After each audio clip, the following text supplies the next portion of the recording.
Good evening, everybody, and welcome to our April reading of the Milwaukie Poetry Series. I'm Tom Hogan, the coordinator of the Milwaukie Poetry Series, and thank you all for being here. It's just wonderful from this position to look out and see people in the chairs. So thank you for being here. And I know that there are other things that you could be doing, and you're choosing to spend the evening here with us and hear a wonderful poet, which we're going to do in just a few minutes. I want to welcome those of you, too, who are on the live stream. Thank you very much if you had the opportunity and did log in. So we're glad that you're here. I want to say that if you want to ask questions, because we will have a Q&A after the Michael's reading, if you want to put something in the chat that occurs to you that you'd like to ask, just do that when we come to that portion of the evening. So I'm going to introduce Michael in just a bit, and he's going to read for a time. Then we're going to have a question and answer, as I said, after that. And when Kristen brings the mic around, so please wait for the mic, because we really like to get the question. Well, we've gotten the answer, so Michael will be answering it here in the microphone here, but we'd like to get the question. So please bear that in mind. Also, I want to make you aware of something, maybe you've seen it already, that Michael and I did an interview in preparation for some publicity for this reading. And so it has been out on one of the invitations that Kristen sent out. It's about 14 minutes, and it will be up on the Letting Library YouTube channel, and that should be in the next couple of days. So if you have an opportunity and you'd like to see that in addition to Michael's reading, so please take a look at that. I want to make some thanks, because there's a lot of people to thank. And the City of Milwaukie first for their support throughout the series. We're in our 18th season. We're very happy to be here and happy the support from the City of Milwaukie. And the City of Milwaukie proclaimed April as National Poetry Month. So they did a proclamation for the City of Milwaukie, which was absolutely wonderful. So we're very glad that the mayor and the council did do that. It is April, and it is National Poetry Month, so we are still celebrating. We're celebrating with this reading tonight. So if you had an idea that you wanted to read a poem a day for National Poetry Month and you haven't done it yet, so it's not too late. That's what we always say. It's not well, that's a good question. Yeah, usually, if you can do one, you can certainly do two, and etc. Because there are so many good poems to read. Thanks to the Letting Library. So we are here in the beautiful library. So great thanks to them for their support. And we've been calling attention to the art. The Milwaukie Arts Committee has gotten some art up, and so now there is an exhibition. And so that's it's lovely to see the color and the paintings on the walls. So thanks to them for doing that. I want to thank the Milwaukie Poetry Series Committee. We do have a committee, and Kristen and I, and my lovely wife Jane is here. So we have a group of people that are working on this. Kristen's going to be coming around after the reading with the mic for the Q&A. So let's give the committee a hand. Can we do that?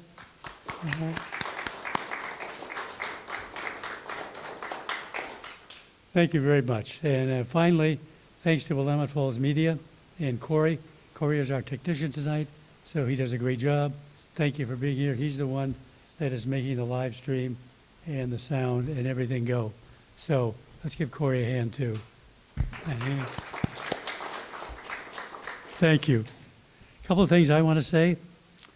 Please silence your phones, beepers, telephonic devices.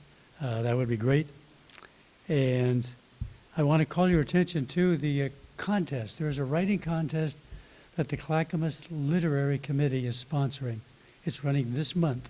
It's for people who work in or live in Clackamas County. And so there is a flyer online, and if anyone would like me to send you one, because I don't have my flyers with me to hand you a hard copy, but I'd be happy to do that. But you could look on Clackamas Arts Alliance, and you could find it online. It is the writing contest. There is a prize. It's a $250 first prize, and there's $200 honorable mentions. So if that's something that you're interested in and want to submit, please do that. Finally, a couple of events coming up. In May, it starts First Friday. First Friday starts at the beginning of summer. First Fridays run May through October. It's really something to be already talking about summer. So we do that with in conjunction with the St. John the Evangelist Church. So the reading is going to be there. The readers in May will be the parishioners from St. John the Evangelist. Then the readers in June are going to be the winners of the contest. So we were able to have an opportunity to have the contest winners be the featured readers. So that's going to be the case, and they will be the featured readers in June. Richard Robbins is going to be our poet in May, so he will be here second Wednesday of the month. And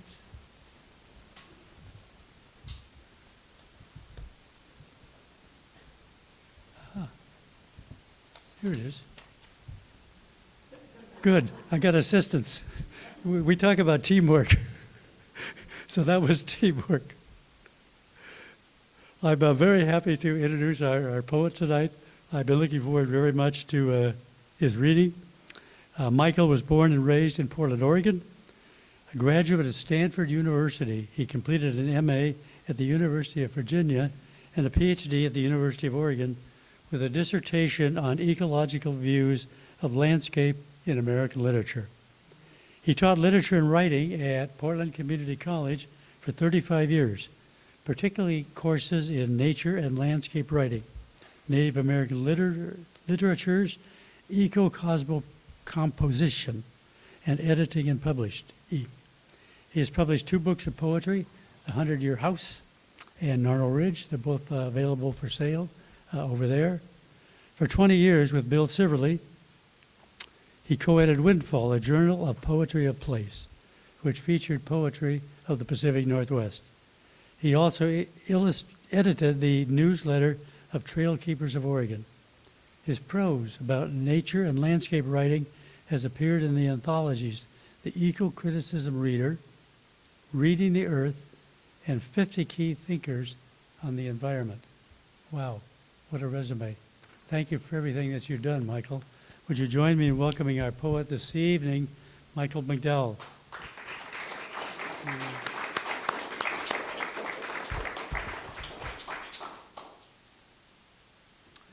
Thank you, Tom, and thank you, Letting Library, and thank you to the Milwaukie Poetry Series Committee for inviting me, and thanks to all of you for coming.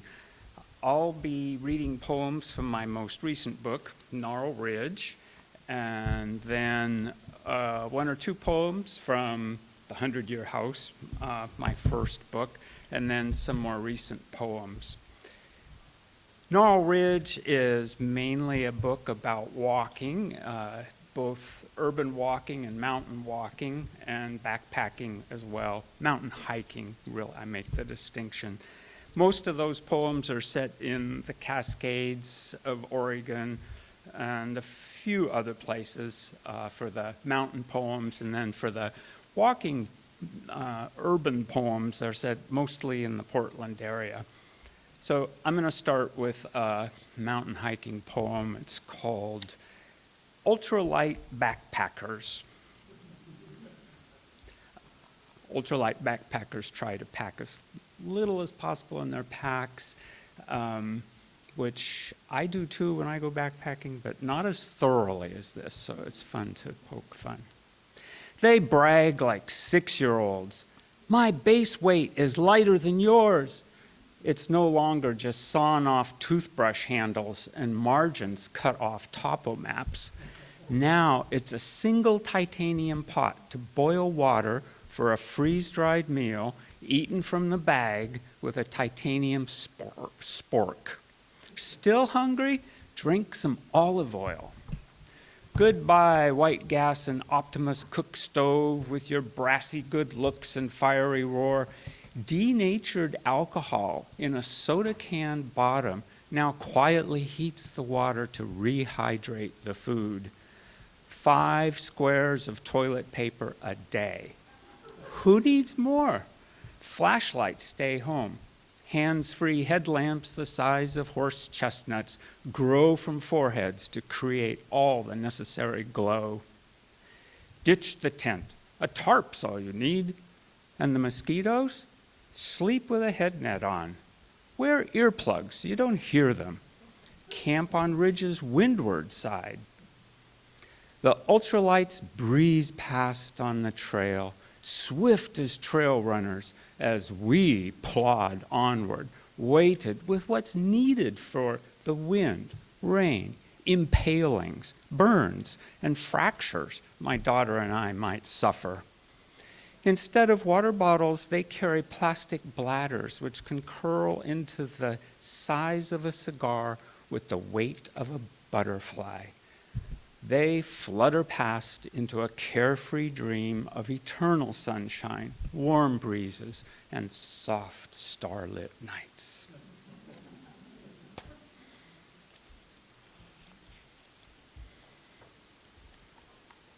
I have a lot of field guides on the shelves at home, but I use iNaturalist and Seek apps on my phone to identify species while I am out. They're not always accurate, but they have been a terrific help. So this is called Seeking IDs Beneath the Trees. We wannabe botanists amble along Woods Creek, pointing magic wand phones at plants and trees so an app can tell us what we see. Of course we know what we see. We've known since childhood these dandelions, blackberries, and fringe cups. But wait, it's not dandelion, but nipplewort, Lapsana communis, a long, thin stem delivering nursing mothers a soothing balm. That's trailing blackberry with its stem like a string, ready to wrap incautious ankles or wrists.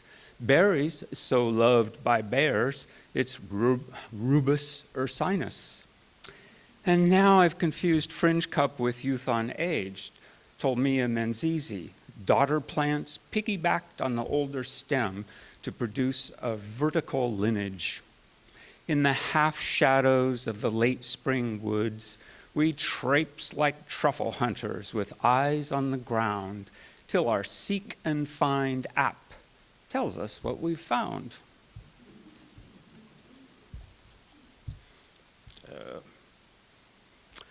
This poem is on a broadsheet that you may have picked up. There are more of them on the table there. It's called The New Burnt Forest. We all know that wildfires have become more frequent and more intense as climate change progresses. This poem describes some of the results. One term may need a gloss. That's CMYK, which is a printing term for cyan, magenta, yellow, and black, the 4 process colors that are used to produce color book pages, in books and magazines. This is the New Burnt Forest, Cascade Creek Burn, Mount Adams Wilderness. The fire took place in September and October of 2012, and the poem was written shortly after. So I don't know what it looks like now, but this is the description within a year of the fire. The burnt forest says monochrome. No more Kodachrome and CMYK. A new climate calls for a new look. Goodbye, hushed cathedral of trees. Stained glass window light shafts through the needles, quiet prayer of footfall on duff. Our fossil fuel ways change the forest look with fires that burn hotter, faster, farther, remaking forests in our own image. Bristly green mountain hemlocks and firs once waved green boughs frothy with needles. They now stand in smooth black flared gowns. Their thin black-clad arms point sun-silvered fingers at each passerby. Here and there, trees and déshabille, their blackened bark loose and falling off, cluster in conversation groups. They say to us, "Here's your new forest, liposuctioned, belly-tucked, snags and stumps on a forest floor of ash." For miles of burnt landscape, we can see Mount Adams summit through the vertical black snags as through the bars of a jail cell in which we have put ourselves.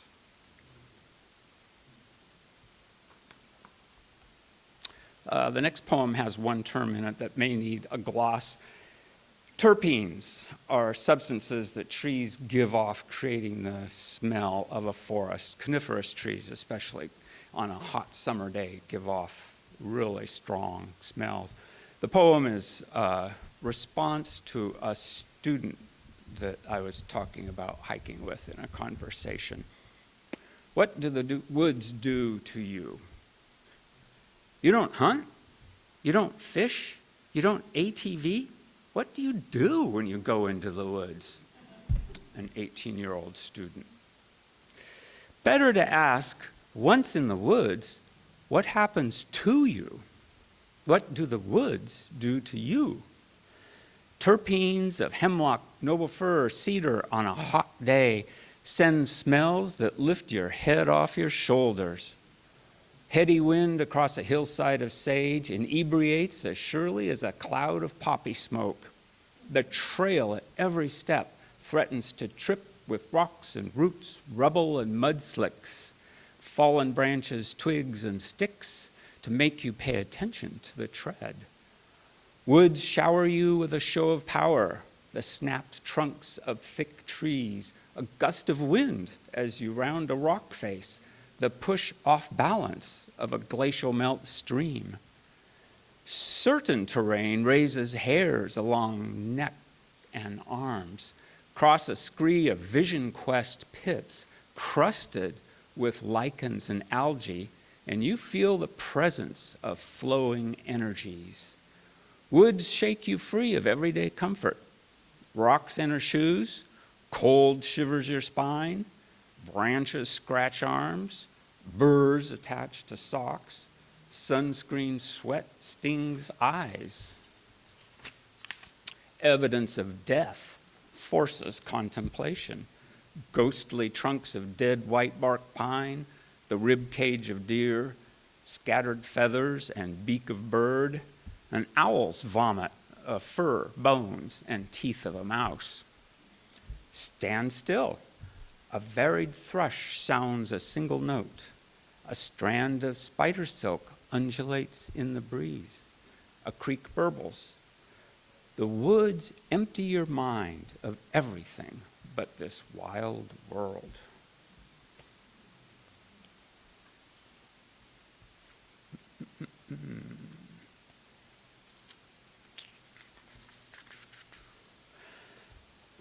Our family, and me in particular, I have been very grateful for all of the volunteers who work on trail building and trail maintenance, which especially is important now as the Forest Service, over the last 20 years has lost almost all their employees who maintain trails, and now with immense cuts both to the Forest Service personnel and to the grants that support the volunteers, it's even more important to work on trails. So this is called restoration. It's an urban trail, though. Woods Memorial Natural Area. On a July afternoon, so hot the rhododendron leaves curl and our tomato plants and dahlias droop, I take the puppy over the hill to walk cool, shaded trails along ravines of firs and cedars, maples and alders. Nessie sniffs right and left, stops to interrogate a clump of sword fern, paw a fallen cone, chew a branch of Nootka rose, snuffle a carpet of buttercups. We can hear I-5 over a ridge exhaling its continual sigh. In the heat of the day hush, a single bird calls, then quiets. Beneath the green canopy, behind a wall of salmonberry, Woods Creek quietly gurgles over its rocks.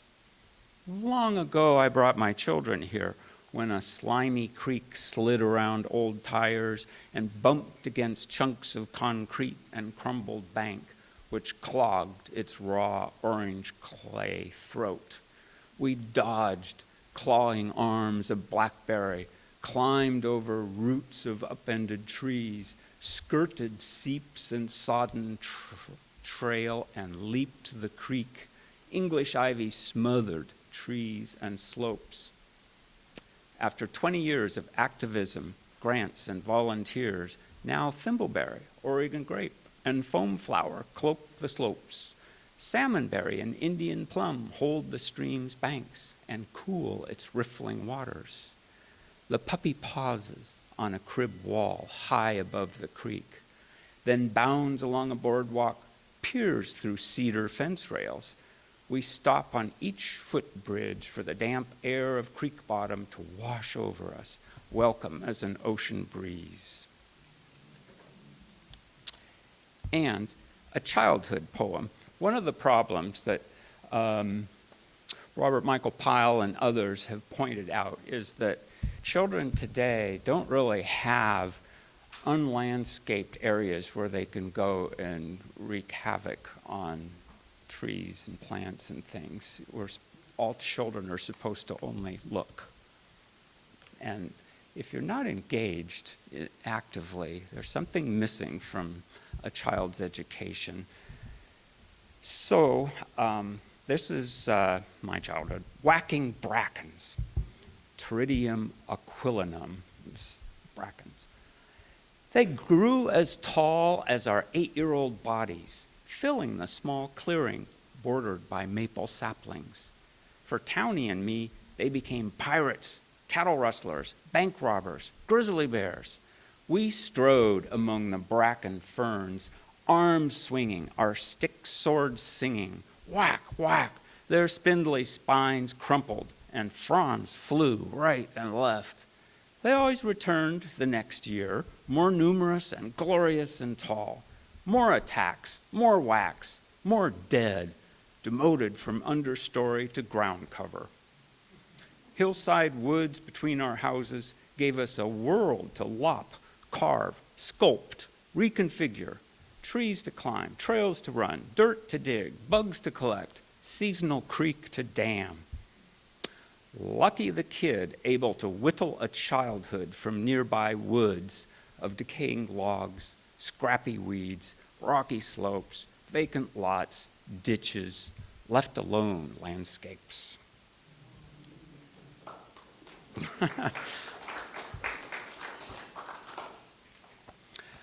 I like long hair. I'm sorry that it's no longer standard for men to wear their hair long and be able to tie it back with ribbons.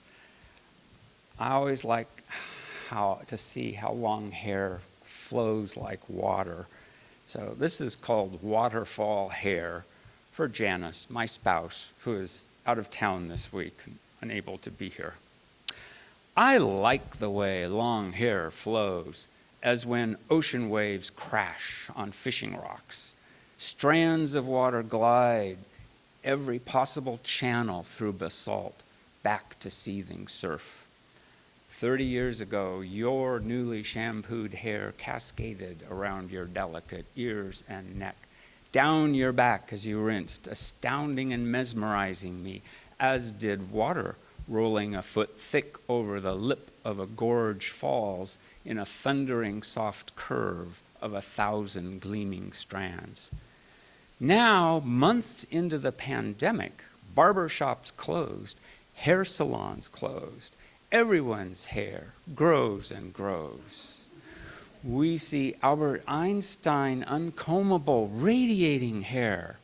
18th century cues held not by ribbons, but scrunchies.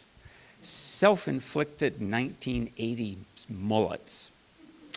Your mane has returned as well, streaming in wind, shiny in sunlight, a sensory delight.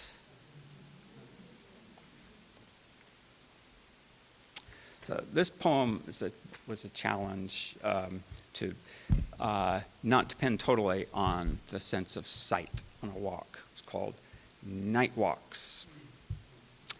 After watching sunset from the top of Half Dome, we descended to our Yosemite campsite in darkness. I learned then how much better to leave headlamp off and intuit tree branch, trail rock, bend in the path. Years later, living in a borrowed cabin in the woods, I followed bleached branches outlining the path to my door. Even on moonless, starless nights, they glowed faintly to guide my muddy feet home. Tonight, I walk my neighborhood after traffic has settled, and the freeway hums softly like a refrigerator in a quiet house. Colors have fled, and small sounds magnify: a rustle of alder leaves, gurgle of creek, click of bats. A scent of unseen gardenias rolls down the hillside above, and a mild wind from the southwest brushes my arm, telling me to look up, where scattered clouds are turning the night sky into gray-blue marble.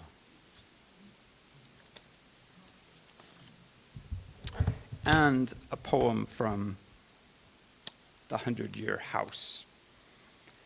Family stories are important, whether they're totally accurate or not.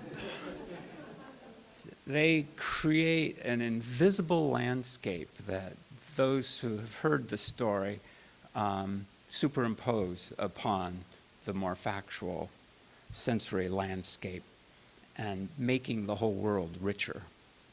This is called Walking the Sky for my grandmother, May Robertson McCracken. In 1917, my grandmother rode into the sky while walking the lift span of the Hawthorne Bridge. The Willamette River dropped away from under her. The wind whipped her dress around her legs, and she rose to join the gulls circling overhead. The only pedestrian on the bridge, saving streetcar fare by walking downtown, she smiled and waved at the bridge tender above her. She waved to her children safe at Buckman's school. She waved to her husband at work downtown. The pulleys turned, and 1,700,000 pounds of weight sank below her. As she stood between the two towers high above Portland, a ship passed under her, loaded maybe with wheat or logs, and in a few minutes she had descended to a common level. We call it the day my grandmother walked the sky. And then some newer poems. This is Fogland with an epigram, que sais-je, meaning, what do I know? Landscapes can teach us how to behave, usually by causing us trouble, making us have to think. This poem is set on the headlands of Cape Disappointment, the mouth of the Columbia River.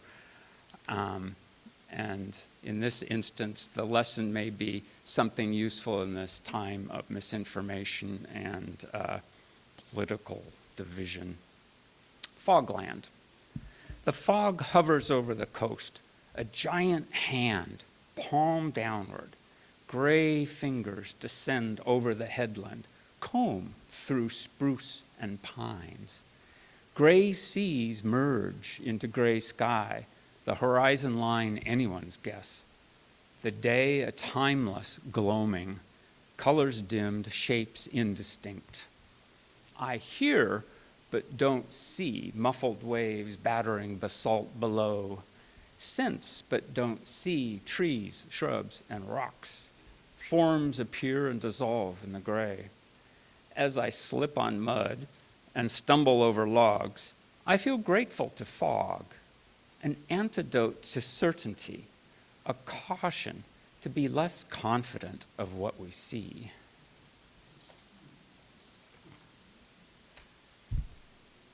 During the height of the pandemic, my siblings and I did regular Zoom meetings to see each other's faces, and especially because our oldest brother was dying of cancer from exposure to Agent Orange during the Vietnam War. This is called New Year's Eve 2020. A holiday Zoom happy hour. A half dozen siblings, holiday drinks all around. Quarantined across 3 time zones, we all need the cheer of one another's smile. What'll it be? Not the standards, not just gin and tonic or scotch on the rocks. We're talking pull out the stops, this last drink of a pandemic year, to toast our brother, now dying of cancers from his long ago year at Ton Son Nu, where planes shed Agent Orange like liquid confetti. He's just received $100,000 the VA sent, with apologies for the delay. And oh, thanks for your service. That calls for something bright and cheery. A red poinsettia cocktail with the sweet taste of orange liqueur, or a pomegranate martini, its taste of an underworld fruit balanced by the aquaviti of vodka. Better yet, a candy cane mimosa to match the sugar-coated stories of painless victory that lead us to war.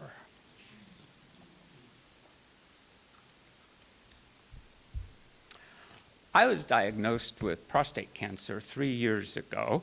A few weeks after I had surgery to remove my prostate, I was lying in bed falling asleep, and I thought I heard all of my different internal organs, which had been taken out and put back in, talking to each other about their recent experiences and how things are now. So I actually did grab a piece of paper from the drawer in my nightstand and wrote the first draft of this. The prostate, for those who haven't had prostate cancer or problems with it to know about it, is part of the male reproductive system. It's the size of a walnut, and the urethra carries urine straight through it, and also semen. And its function, the prostate's function, is to make the fluid that transports sperm. So, this is called the abdominal organs gossip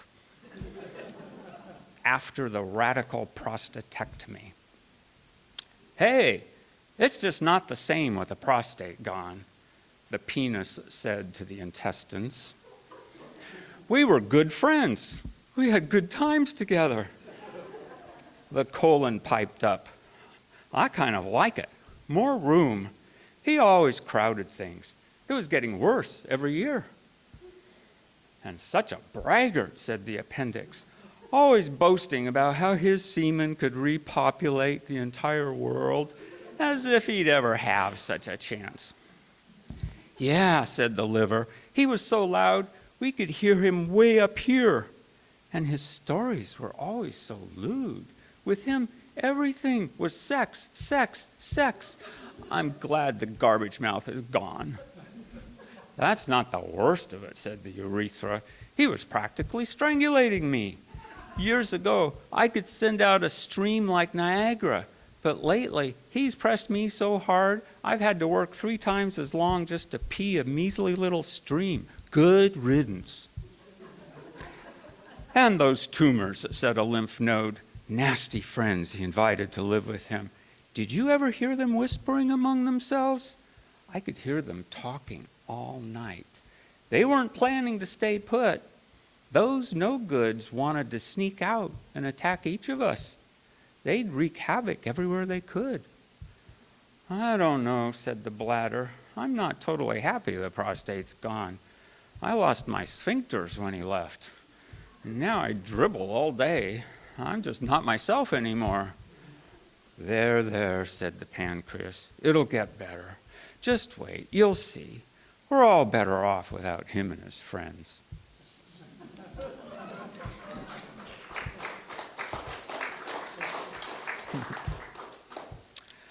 I ran across the abbreviation EDC and had no idea what it meant.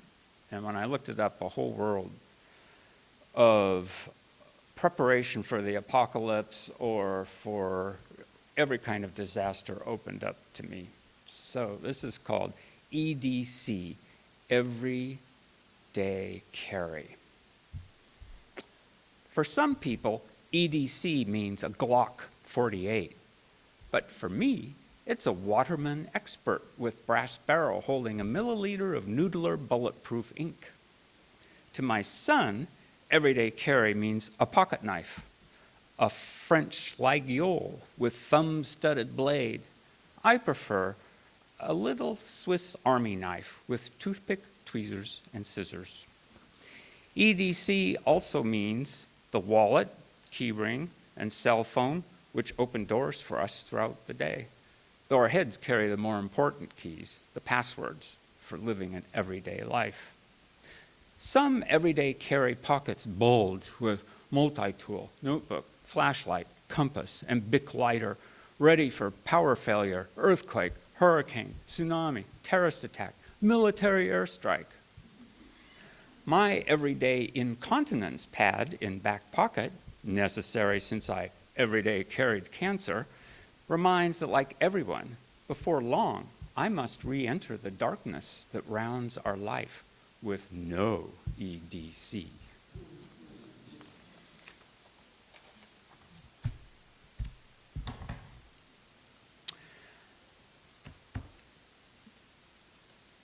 This poem is about losing the coffee mug I used every morning when I was washing it, and it was too slippery.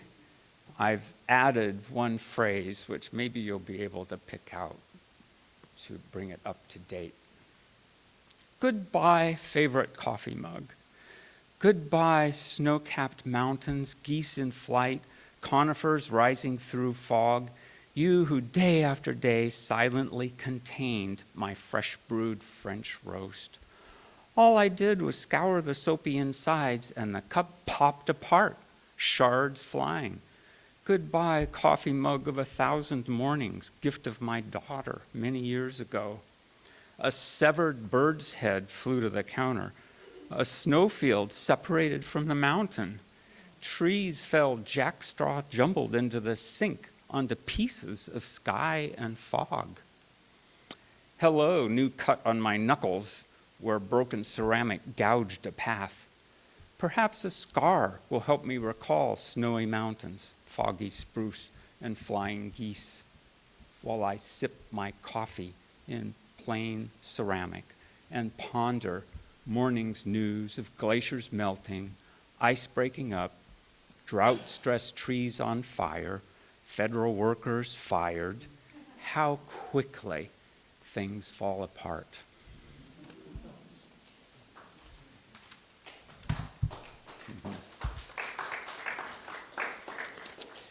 Let's see.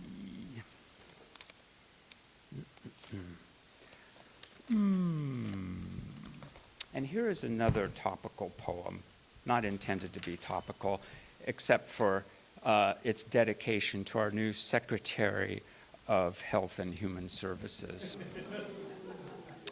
Salk polio vaccine, Ainsworth's grade school, 1956. Take one, the smiling teacher said. She held out a tray of little cupcake papers. In the middle of each, a sparkling sugar cube. My mother nodded okay. How wonderful to be told to eat a sugar cube. No need to sneak into our dining room to filch it from the silver service on the tea cart. No frowns. A cube of sugar makes the medicine go down. 20 million school children learned. We knew thousands of other kids found no sweetness in leg braces, crutches, and iron lungs.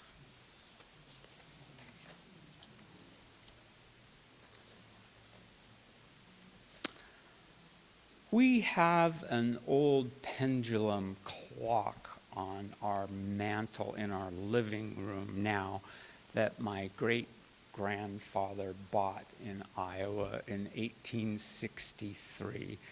It's about 2 feet tall, 1.5 feet wide. It's called an OG clock.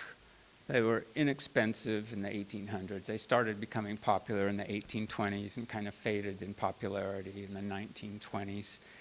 OG comes from the voûte d'ogive, the Gothic arches in cathedrals, and in English it's kind of, the O-G-I-V-E became O-G-E-E, or OG is what you find on the internet when you look up about the clocks. And they're called that because the one characteristic of all of them that's instantly visible is that on the case, the molding is carved in an S shape, which is like the arch of a, well, theoretically like the arch of a Gothic cathedral. So this is sort of a social critique. OG clock repair. Gary, the clock guy, says it's the butterfly, a flat piece of brass hinged on top of the clockworks. It had gotten loose and was spinning its wings too fast. He would tighten it down. Maybe that's what we need, someone to tighten down the butterflies of the world, at least those talking and pushing and moving too fast as they flit about on TikTok, Instagram, Twitter, X. They alight on roses and manure with equal enthusiasm, suggesting to buy this, think that, dance like me, act now before symptoms get worse, our partner leaves, stock sells out, the country goes to hell. With the butterfly loose, the clock blasted out the hour like a machine gun fusillade with a burst of noise, clang, clang, clang, clang, clang, in 2 seconds. No breath, no eye blink, no thought, no pause between. Home from the clock guy, the clock again strikes the hour in meditative gongs, and I hear the minutes of my life as they tick by, at least one tightened down butterfly behaving. Okay, well, thank you.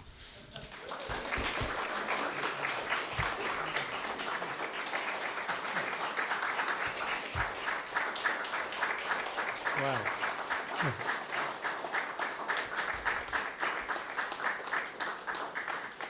Thank you very much, Michael. That was wonderful. So we'll see what questions people may have and give some thought to your questions. I'll start it out, and I'll ask Michael, you're writing about some of the areas that I've hiked, and do you have favorites? Places to go? Indeed, I do. I take a dog walk every day. I usually walk around 3-4 miles every day, and the easiest places to get to are Dickinson Park and Woods Memorial Park, both of which have natural areas. Well, it's actually now Woods Memorial Natural Area. And then on Mount Hood, one of my most favorite hikes is going up Gnarl Ridge, which is why it became the title of this book. And after I had around 50 poems about hiking, I realized I'd never written a poem about Gnarl Ridge. And so in order to have the title on the cover, I realized I'd better write a poem about Gnarl Ridge, which is probably the last poem that got written for the book. Other questions? Okay. Hi. I cried when you started talking about your brother with cancer. I have a brother.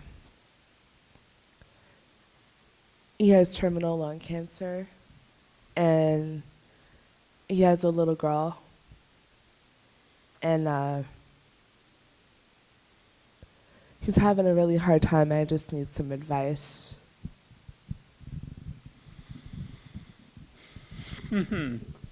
Talk about anything.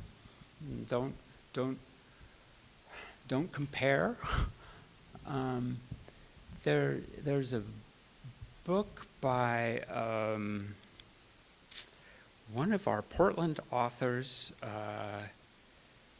whose name escapes me, but it is the best book I've ever read on how to work with somebody who's dying. And every chapter is filled with suggestions and examples. The woman who wrote it was a nurse who dealt with people in the last stages of life and has dealt with hundreds and hundreds of families having to figure out what to do, what not to say. What not to say is probably the most important thing. But mainly it's just being there and not even talking, just being there. Okay. Thank you.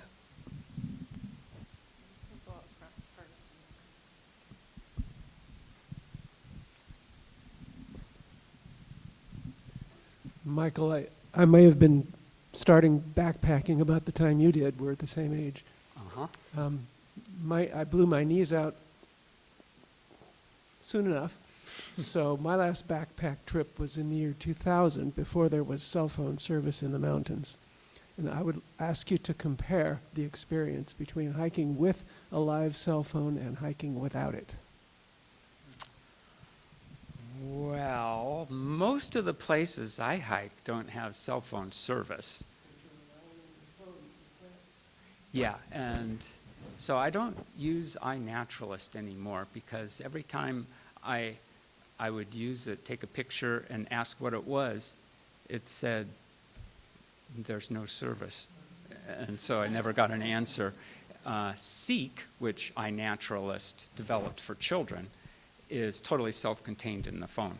And so it works. And probably I have saved hours hiking because I go exploring off trail a little bit, and I have realized that I'm 1.5 miles, 2 miles away from where I thought I was. And in mountains, that's a lot of time to get back, especially if you're supposed to be home by dinner. And the GPS, I use Gaia GPS, which uses 3 satellites to pinpoint where you are, and it works with no cell service because it's using satellites, and it has been absolutely wonderful. So those are the only 2 things I use a cell phone for while I'm hiking, and they're both, one teaches me and the other one keeps me safe and home on time. No more getting lost. I don't call it getting lost. It's just exploring.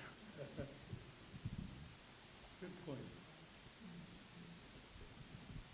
So thank you for the humor in your diagnosis of cancer. That was really, these things freak me out. So, but anyway, I'm Jurian, and we're grateful to be watching you as a miracle. You know, God spared you for us to enjoy. We appreciate that. In addition, I always wondered how, with the homelessness around here, how y'all get by with just that one backpack. I'm spoiled. That's just like, I don't get it. So thanks for explaining that.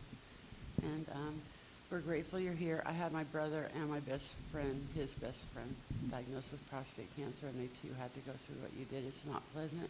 We're grateful you're here. And again, thank you for the humor. All right, thanks.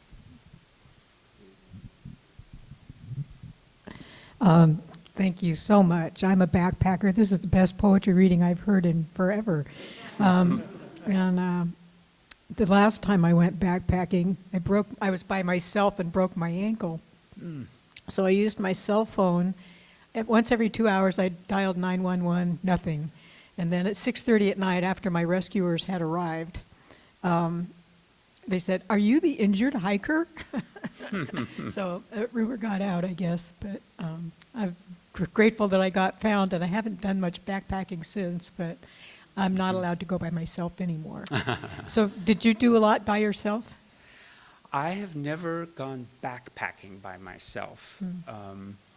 I did a I've gone lot. backpacking with a lot of people, but for the last 20 plus years with nobody but close family members, my spouse, my son, my daughter. Hiking is another matter. Most of my hikes are by myself. I have a hiking partner, and about every third hike I go on, we go together. And he's a walking encyclopedia of natural phenomenon, so I always learn a lot with him. But he also takes a lot of risks, and so my wife is always a little, she's really glad I'm hiking with someone, but he leads you into places you probably shouldn't be going. Right. So it's a toss-up, which is better. Thanks. My mother was a naturalist, and the last time I went backpacking with a man who is now my husband for 52 years, but he was going to bring another couple with him, and they didn't come. And my mother said, "Well, he probably doesn't want to go with you alone." And so she went backpacking too. She was 65. Wow. I recommend the Wallowas if you haven't been there. Thank you.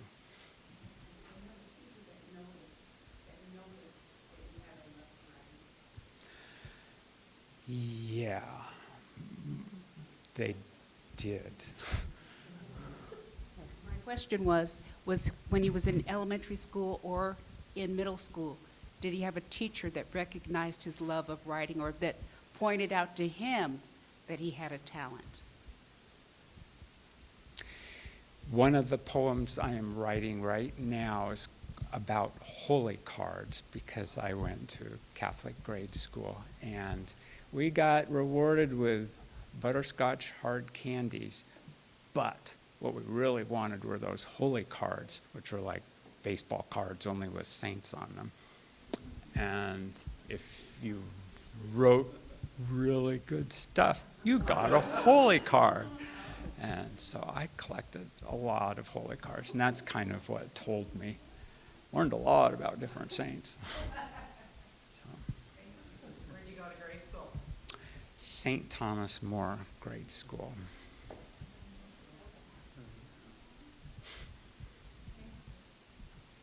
One more question, and then Michael is going to end with a poem. Ah, sure. We got one more over here. As you're hiking, do you write down what you're experiencing as you're walking, or do you wait until you get home and sit down and write? A good question. I carry a little notebook with me everywhere I go and a pen.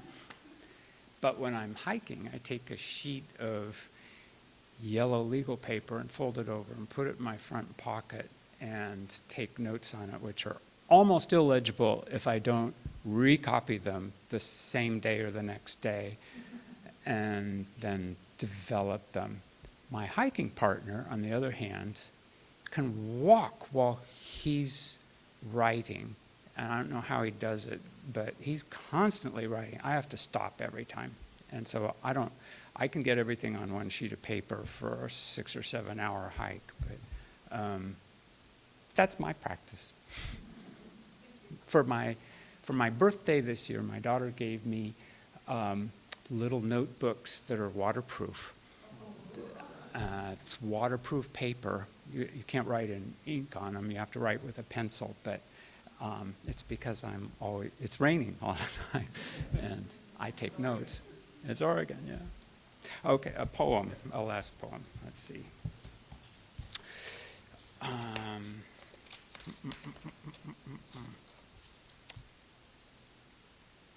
Well, this is an old one, but I like it.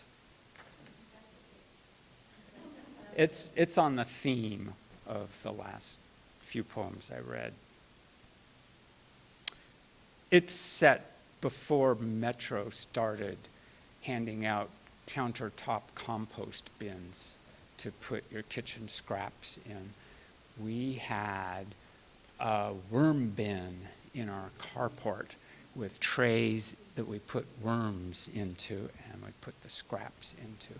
So this is a description of that. Worms. Every Sunday, I empty our kitchen compost into the worm bin. White cores of apples and pears mound atop green bean ends. Potato peelings lean against cantaloupe rinds and celery stalks. I arrange the potent mixture so the lid will fit. The next week, all that color has fled. The bumps and angles flattened over a smooth field of black castings for our garden. Hundreds of red wigglers crawl over one another, tasting the week's food again and again. Worms, my father would say, pouring gravy on his potatoes. In a grave, worms eat through your intestines, your eyeballs. They crawl out your lips. He'd shake his head. And bugs everywhere, crawling and biting. For years, he paid $90 a month to buy a concrete crypt high off the floor in the Garden of the Apostles mausoleum, marble-faced on a hilltop above the city, sunlight slanting through the aisles.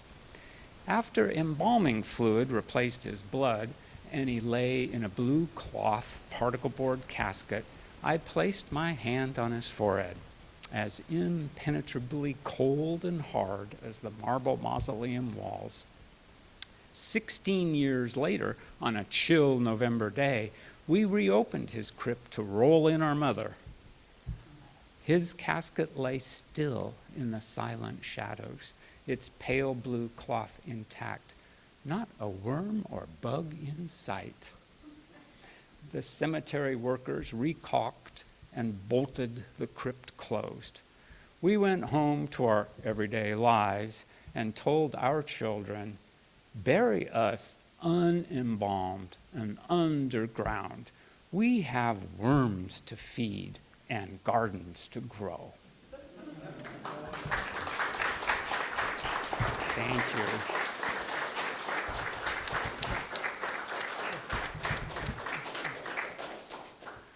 Wow, thank you so much, Michael. So there are books over here for sale, and there are some refreshments. Please help yourself.